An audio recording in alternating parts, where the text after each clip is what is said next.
Historia प्लैंटेरम। Historia प्लैंटेरम एक book का नाम है दोस्तों।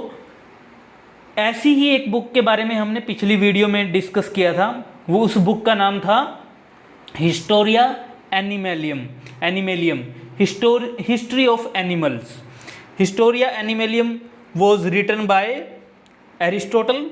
हिस्टोरिया एनिमेलियम बुक किसने लिखी थी दोस्तों? एरिस्टोटल जी ने, अरस्तु जी ने लिखी थी, और उसके बारे में हमने डिटेल में डिस्कस किया था। अभी हम पढ़ रहे हैं Historia Plantarum, history of plants. दोस्तों history of plants, this book was written by Theophrastus. ये थियोफ्रेस्टस कौन थे दोस्तों? एक्चुअली में जो थियोफ्रेस्टस थे ये इनके टीचर थे एरिस्टोटल, यानी कि ये इनके शिष्य थे। एरिस्टोटल के शिष्य कौन थे? थियोफ्रेस्टस। और एरिस्टोटल के ही शिष्य कौन थे? सिकंदर, अलेक्जेंडर। और एरिस्टोटल के गुरु कौन थे दोस्तों? एरिस्टोटल के गुरु थे प्लेटो, और प्लेटो के गुरु कौन थे? सोक्रेटिस। तो दोस्तों हम आते हैं अब, Theophrastus deeply observe the plants structure, reproduction, growth and varieties of plants around the world based upon their woods, leaves, roots or wild and cultivated plants and their uses। दोस्तों जो हिस्ट्री प्लैंटेरम बुक है, इसमें जो Theophrastus जी थे इन्होंने deeply observe किया, इन्होंने बहुत गहराई में जाके प्लांट्स के बारे में जाना, उनके स्ट्रक्चर कैसे होते, प्लांट्स भिन्न भिन्न तरह के होते हैं, उनमें रिप्रोडक्शन भी अलग अलग तरह से होती है दोस्तों। रिप्रोडक्शन क्या है?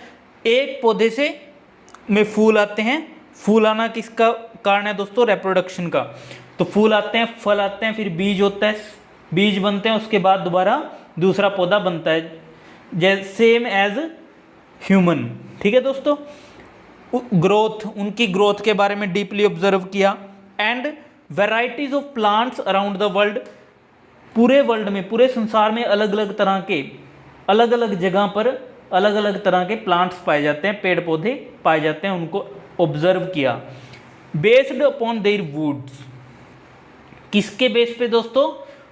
पेड़ पौधों की लकड़ी के जो काठ होती है, लकड़ी के बेस पर, उनकी पत्तियों के बेस पर, उनकी जड़ों के बेस पर, और wild and cultivated plants and there uses. और उन्होंने जंगली प्लांट्स को और जो हम घर में या अपने खेत खलिहानों में जो पौधे लगा सकते हैं उनको अलग कैटेगरी में रखा।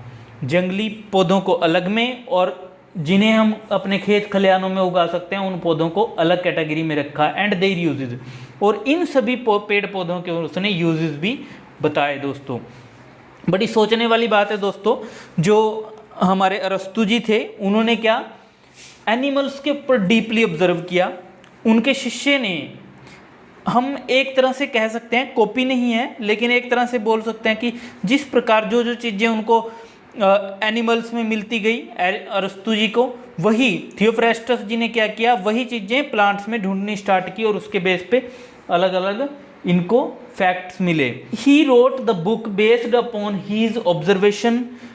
This book is Historia Plantarum. तो हिस्टोरिया प्लैंटेरम बुक है जो इस पूरी ऑब्जर्वेशन के बाद इन्होंने लिखी। Who was the Theophrastus? Theophrastus कौन थे दोस्तों? ये एरिस्टोटल के शिष्य थे। किसके दोस्तों? एरिस्टोटल के शिष्य थे ये। Due to this greatest book he is known as the father of botany. दोस्तों फादर ऑफ बॉटनी क्या है? थियोफ्रेस्टस जी। और फादर ऑफ जूलॉजी क्या है? एरिस्टोटल। ध्यान रखना दोस्तों, बायोलॉजी की दोनों ब्रांचें हैं, जूलॉजी और बॉटनी। जूलॉजी के फादर कौन है हमारे पास? जूलॉजी मीन्स जीव। दोस्तों सभी जीव जंतु जिसमें पढ़ाए जाते हैं जूलॉजी में, उसके फादर कौन थे हमारे पास? एरिस्टोटल जी। जो बॉटनी के फादर हैं, फादर ऑफ बॉटनी कौन कहलाते हैं दोस्तों? बॉटनी क्या है दोस्तों? वनस्पति विज्ञान। वनस्पति विज्ञान।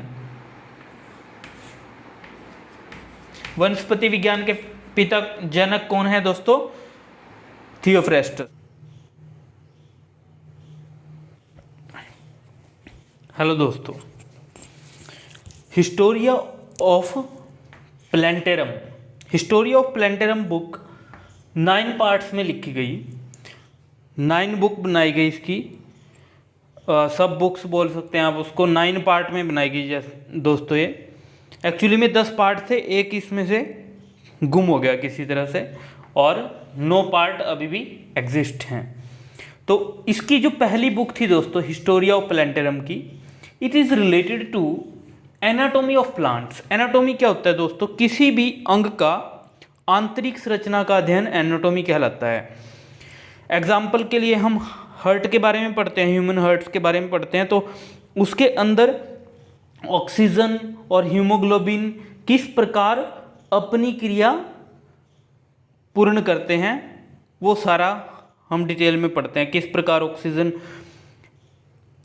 ले जाई जाती है और किस प्रकार CO2 वापिस छोड़ दी जाती है, ये सारी संरचना ठीक उसी प्रकार इसमें पौधों में क्या है, पौधों के भागों के अलग अलग पार्ट्स के आंतरिक भागों की संरचना का वर्णन किया जाता है एनाटॉमी ऑफ प्लांट्स में। In this book he describes about internal parts of fruits. इन्होंने फ्रूट्स के इंटरनल पार्ट्स के बारे में डिस्क्राइब किया, फ्लावर्स के इंटरनल पार्ट्स के बारे में डिस्क्राइब किया, रूट्स के, सीड्स के और वुड्स के। दोस्तों जैसे कि फ्लावर के इंटरनल पार्ट कार्पल, सेपेल्स और इसमें स्टिग्मा, पोलन ग्रेन्स, इन सब के बारे में डिस्क्राइब किया। इन सब के बारे में डिस्क्राइब करने को क्या बोलते हैं दोस्तों? एनाटॉमी ऑफ प्लांट्स बोलते हैं। सेकंड, इसी बुक में बुक नंबर 1 में ही second he classified plants in trees, herbs और शर्ब्स। इन्होंने बड़े बड़े पेड़ पौधों को इसमें रख दिया, ट्रीज में रख दिया, हर्ब्स उससे छोटे वाले, और शर्ब्स में इन्होंने बिल्कुल साग सब्जी जैसे जो दोस्तों पेड़ पौधे होते हैं उनको रखा। बुक नंबर 2 में इन्होंने प्लांट्स कैन ग्रो, प्लांट 2 चीज़ों से ग्रो कर सकता है, या तो सीड से या उनके वेजिटेटिव पार्ट से। जैसे कलम लगाकर दोस्तों हम गुलाब की कलम लगाते हैं और गुलाब का पेड़ हो जाता है, ठीक वैसे वेजिटेटिव पार्ट से हम प्लांट्स को ग्रो करा सकते हैं, बड़ा कर सकते हैं। बुक नंबर 3 में इसने जो जंगली पेड़ पौधे हैं उनको डिस्क्राइब किया। बुक नंबर 4 में he describes the different places of plants. दोस्तों बुक नंबर 4 में इन्होंने अलग अलग जगह पर जाकर प्लांट्स, अलग अलग तरह के भिन्न भिन्न प्रकार के प्लांट्स के बारे में डिस्क्राइब किया। जैसे कि ये मेडिटेरियन सी के आसपास जो भूमध्य सागर है उसके आसपास के सभी स्थानों का अध्ययन किया इन्होंने। वहाँ पर ग्रीस का तो इन्होंने किया ही, उसके बाद इटली के आसपास के पेड़ पौधों का, और साइप्रस देश है बीच में मेडिटेरियन सी के, वहाँ पर इज़राइल, जो आज का इज़राइल है, वहाँ से लेकर शरिया, लीबिया, ये सभी जगह को के जो पेड़ पौधे थे उनका अध्ययन किया इसमें। बुक नंबर 5 में he describes the wood of different trees.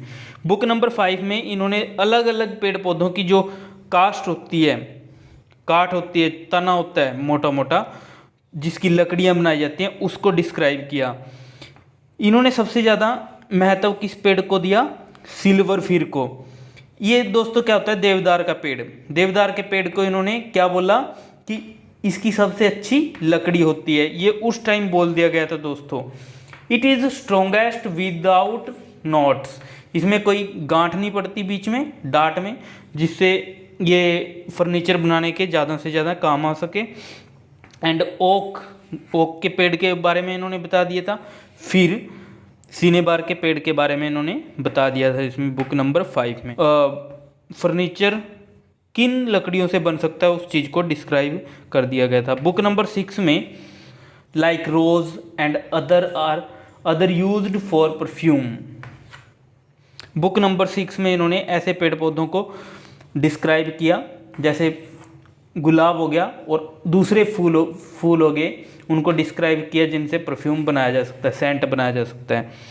और sweetest scent comes from Cyrene या साइरेन बोल सकते हैं, सिरेन से बनाया जाता है। सबसे अच्छा दोस्तों सेंट किससे बनाया जा सकता है, परफ्यूम किससे बनाया जाता है, सिरेन से। बुक नंबर 7,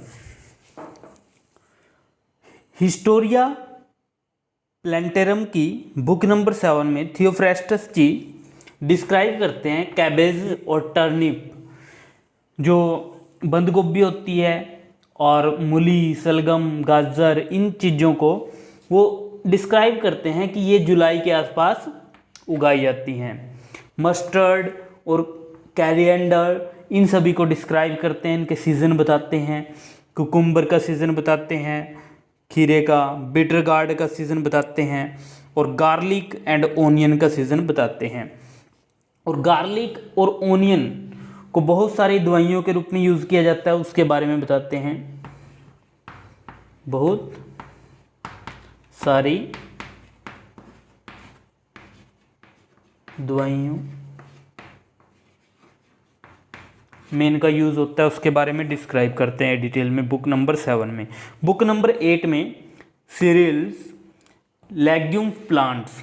दोस्तों जो सीरियल्स होते हैं, अनाज होते हैं उनका, और लेग्यूम प्लांट्स को ये बुक नंबर 8 में डिटेल में डिस्क्राइब करते हैं। He describes wheat and barley flowers for 5 to 7 days। ये बोलते हैं कि जो व्हीट होते हैं, गेहूं होती है, और बार्ले जौ होते हैं, ये कुछ 5 से 7 दिन तक अपने फूल, इनमें फूल उगते हैं। और जो लेग्यूम फैमिली के पौधे, लगभग सभी प्रकार की दालें आ जाती हैं दोस्तों लेग्यूम फैमिली में, तो इनमें कुछ ज़्यादा दिन तक फ्लावर आते रहते हैं। हिस्टोरिया ऑफ प्लेंटेरम की बुक, इसके लगभग 9 पार्ट हैं, जिसमें 9वां पार्ट है, 9वीं बुक है इसकी, मेडिकल यूजेस ऑफ प्लांट। जो प्लांट के मेडिकल यूजेस क्या हो सकते हैं उसके बारे में डिस्क्राइब किया गया है 9वीं बुक में।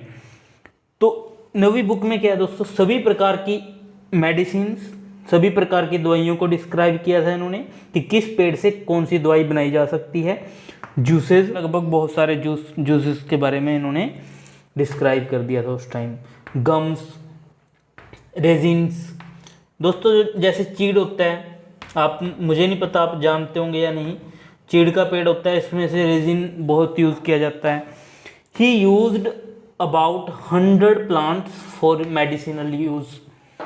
दोस्तों इन्होंने मेडिसिनल पर्पज़ के लिए लगभग 100 पेड़ पौधों को डिस्क्राइब किया था। Hemlock that taken from सूसा। दोस्तों सूसा एक पेड़ का नाम है, इसमें से हेमलॉक निकाला जाता है जो चाइल्ड बर्थ के दौरान काम आता है। Hemlock is also used for painless death. इसे पेनलेस डेथ के लिए भी दिया जाता है। दोस्तों हिस्टोरिया ऑफ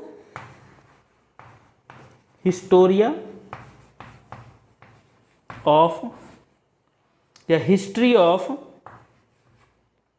प्लांट्स में थियोफ्रेस्टस जी ने कितनी अच्छी तरीके से कौन से पेड़ की लकड़ी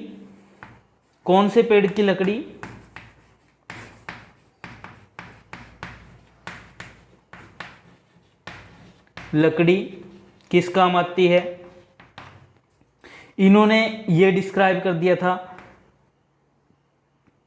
कौन सी दवाइयाँ को किस पेड़ से बनाई जाती हैं, और कि कौन सी लकड़ी सबसे हार्ड होती है फर्नीचर के लिए, जिससे हम शिप वगैरह बना सकते हैं, समुद्री जहाज बनाए जाते हैं। जैसे कि समुद्री जहाज दोस्तों किस लकड़ी से बनाए जाते हैं, सबसे बेस्ट लकड़ी कौन सी है जिससे बड़ी बड़ी शिप बनाई जाती हैं, वो है हमारे फिर है, और उसके बाद सिल्वर फिर है, और ओक है।